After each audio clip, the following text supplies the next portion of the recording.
Juneteenth and Roe v. Wade. Why did I connect these? One, it's the timing. I could not ignore Roe v. Wade, and I also started to see some correlations or similarities between the two. So I've always been a supportive and proponent of Juneteenth beyond way before June 17th of 2021. This has been a part of my life. But what's interesting about it, I just avoided it. Didn't happen. It's not real. Whatever. Juneteenth is still mine because I didn't want to process what that could mean. And people were saying, I'm not celebrating that. They gave it to us. Making it a national holiday, all of a sudden people feel like it's a gift or they're giving it to you. When it was ours the whole time. It was always ours. It was ours privately. Whether you took your day off from work, whether it was just something that you did in the summertime when you were kids, because when you're a kid, you'd have the time off for the most part. For those who celebrated it, we celebrated it without needing anyone's approval, without needing anyone's permission. It was ours. And all of a sudden it becomes a national holiday, and I'm at work on the day it's supposed to be observed, and I don't even know that there are some people in this company that are observing it. I found it out that the highest up of the people in the company, they had the day off. I would not have known, okay, if I wasn't friends with the highest rank people in the company. We were literally reliving Juneteenth because all the people did not even know that they were supposed to be free. How can you send an email saying that you're observing July 4th because it is a federal and national holiday, but yet you don't do that for Juneteenth, with the same exact rationale? And that's when it hit me. I'm like, this is some BS. So you're telling me they can observe it now, but the people who should be observing it don't even know it's something to observe? They don't even know that they're supposed to get paid more, that they're supposed to have this time off. They don't know that. I mean, I'm just wondering, how do Black people, meaning you actually are from this land, how do you really celebrate this? This is ours. Sounds like almost the way Cinco de Mayo, people don't even know what they're doing with Cinco de Mayo. The way people all say, oh, it's tequila time and taco time, when that's not even, it's like that kind of concept. I'm like, so you're roping us into this BS? So I think it's important that we continue to celebrate Juneteenth, but on our terms. We need to celebrate it. We can't allow that to be gentrified, but we need to take it. So if we celebrate it, it's private. We add more stuff to it that no one ever heard about, keep that private. Just do it privately. I think that's what's most important now, if we've learned anything, because what BS is that? And I don't like the idea that so many people felt like, I'm not going to celebrate it or I'm not going to embrace it because they gave it to us. No, it's ours. It's always been ours. You didn't know about it, because I could tell you didn't know about it if you think they gave it to us. You didn't know about it, but now you know about it. Learn more about what people have been doing. And take that back. So that was my first feeling was with Juneteenth. I was like, oh man, this is complicated. I feel very complicated. Then I thought to myself, well, why? I think Larisha or Kayla talked about it earlier, but the government including themselves in something that we do sounds really familiar. They included themselves in a holiday that we don't need to be recognized nationally. And I wonder how much legislation was being put out and different ideas that were being put out to deal with real issues in our communities. And instead they said, well, hey, we can give you Juneteenth. What? We were talking about Black Lives Matter at the time. We're talking about legislation. We're talking about police brutality, funding, where funding should be, how funding should be changed, real things like educational systems, and beefing those up, mental health care and support. But instead we got Juneteenth. For the highest paid people and corporate companies across the nation to have the day off. There's something poking into our stuff, and they have no business being there. Power and control. Now we go to Roe v. Wade. What's happening again? Someone poking into our stuff, and they have no business being there.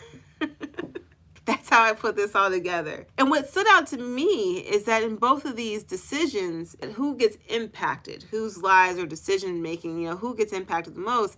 Well, women do. There was a statistic that I heard, and statistics are statistics, that 60% of the abortions that are done are actually done by Caucasian women. We are about 13% people, especially black people at least, 13%. And I think altogether, maybe 30% of the population is supposed to be of color, and then the rest is supposed to be Caucasian. I don't know about those numbers at all. I just made some up just now right in front of you. The 13%, I think I've heard several times. Technically, from our understanding, we're not a big part of this population in the United States. So if 40% of those abortions are done by women of color, that's a whole lot of abortions that women of color are going through. It's everyone, right? You have Hispanics, black people, you have Asians, all that fits into the whole thing. So they're saying 60% Caucasian, that's all defined. And then that 40% is by women of color.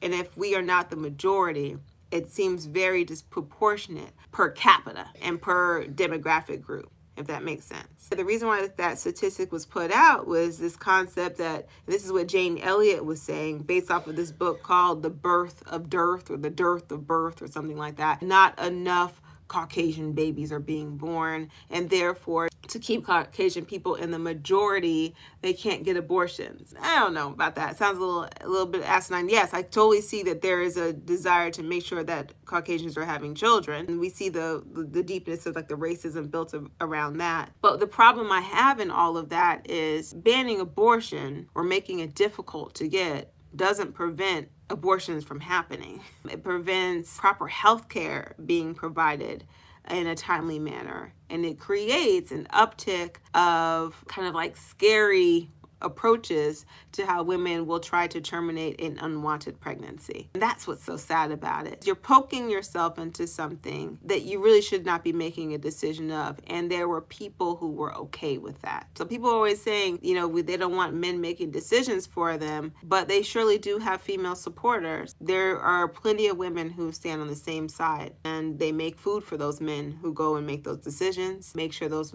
men's houses are clean. They provide nourishment for their bodies and minds. Who's standing and protesting? It might be a man or two, but it's women. So to me, it's a larger problem. It's not just a man's making a decision for a woman's body. It's fun to say that. It's fun to think that way. But we have to realize that in general, there's a disease of the mind where we want to have control. And so then the larger idea is, well, who wants to have this power and control? And why do they want to have that power and control? I feel like you can connect that right to what we're seeing with Juneteenth. Now we're going away from a holiday, and now we're going away from just women's rights. We're going towards a larger desire to have control over other beings. Who gets affected by it the most? To me, when you look at it, you start to see it's women. Who has been the keeper of Juneteenth, whether we realize it or not? Who has been a supporter of Juneteenth? Who has kept Juneteenth going way before it was ever acknowledged? Women. Who's off of work on those days? Who's making the food? Who's getting the booths out? Who is creating goods and different things to sell? Mostly women. Now, are men there? Of course. We're not saying they're not. But